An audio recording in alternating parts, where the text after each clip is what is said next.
Hello अस्सलाम वालेकुम। उम्मीद है आप तमाम तर लोग खैरियत से होंगे। तो आज की छोटी सी कहानी, छोटी सी बात में मैं आपको शायरी से मुतल्लिक बताऊंगा। शेर व शायरी, वैसे कभी कभार मैं शेर शायरी पढ़ लेता हूँ रेडियो पे या वैसे भी। तो कहानी या बात आज की है लखनऊ से। तो कहानी कुछ इस तरह है।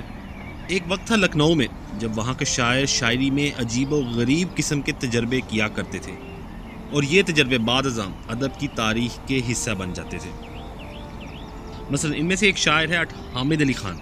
ये 1894 और 95 में एक बहुत मारूफ शायर थे। उन्होंने एक मुशायरे में एक दिलचस्प शेर पढ़ा। ये शेर वजन, काफिये और रदीफ के मुताबिक एक मुकम्मल शेर था। इस शेर का पहला मिसरा था 71, 72, 73, 74। दूसरा मिसरा था 75, 76, 77, 78। ये शेर जब दूसरे शायर कैफी दहलवी ने सुना, तो उन्होंने फौरन इसके वजन में एक दूसरा शेर तख्लीक कर दिया। ये शेर भी वजन, काफी और रदीफ में पूरा था। अब आप ये शेर भी सुन लीजिए। ये शेर था 81, 82, 83, 84।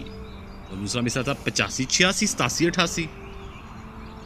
ये कहानी बड़ी अजीब सी है। इस कहानी में बताया गया है कि सम टाइम जो अवाम, जो लोग होते हैं, जो किसी मनसब पे होते हैं या जिनकी वजह से जो किसी मुकाम पे होते हैं, वो अजीब व गरीब तजर्बे करते हैं, और वो तजर्बे बाद अज़ां अदब का हिस्सा बन जाते हैं। ये कहानी थी हकीकत में। अगर आपको अच्छी लगे मुझे ज़रूर बताइएगा। अल्लाह हाफ़िज़।